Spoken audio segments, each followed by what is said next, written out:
एक बार की बात है। एक नगर में एक भिखारी रहता था। हर दिन वह महल के बाहर बैठा लोगों से भीख मांगता और जो थोड़ा बहुत मिलता उसी से गुजारा करता। उसके जीवन में कोई उद्देश्य नहीं था, बस जीना ही जैसे उसकी मजबूरी थी।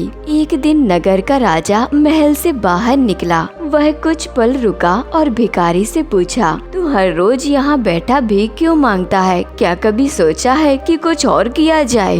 भिखारी बोला, महाराज मेरे पास कुछ नहीं है, मैं क्या कर सकता हूँ? राजा मुस्कुराया और उसे एक सोने का सिक्का दिया। साथ ही कहा, जाओ आज से कुछ नया शुरू करो, लेकिन एक वादा करो, जो कुछ भी पाओगे उसका थोड़ा हिस्सा जरूरतमंदों को दोगे। भिखारी ने हैरानी से वादा किया। उसने उस सिक्के से कुछ फल खरीदे और एक टोकरी लेकर बेचने लगा। वह दिन भर में थोड़ा बहुत कमा लेता और जैसा कि वादा किया था उसी के अनुसार कुछ फल भूखे बच्चों को दे देता। समय बीतता गया। उसकी ईमानदारी और उदारता की चर्चा फैल गई। लोग उससे फल खरीदने लगे क्योंकि उन्हें पता था कि वह किसी की भी मदद करता है। कुछ वर्षों के बाद वह एक सफल व्यापारी बन गया। एक दिन वह फिर उसी स्थान पर बैठा था जहाँ कभी भीख मांगता था। राजा वहाँ से गुजरा और उसे पहचान लिया। राजा ने मुस्कुराकर पूछा, अब बता तुझे असली दान क्या लगा? भिखारी, जो अब एक व्यापारी था, विनम्रता से बोला, महाराज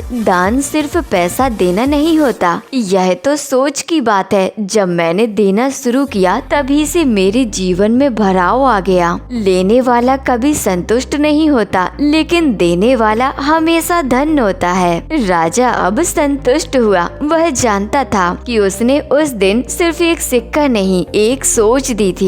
दान केवल संपत्ति से नहीं होता, वह मन और सोच से भी होता है। जब हम दान देना शुरू करते हैं तो जीवन में वास्तविक समृद्धि आती है। जो हाथ देने के लिए उठते हैं वही सबसे शक्तिशाली होते हैं।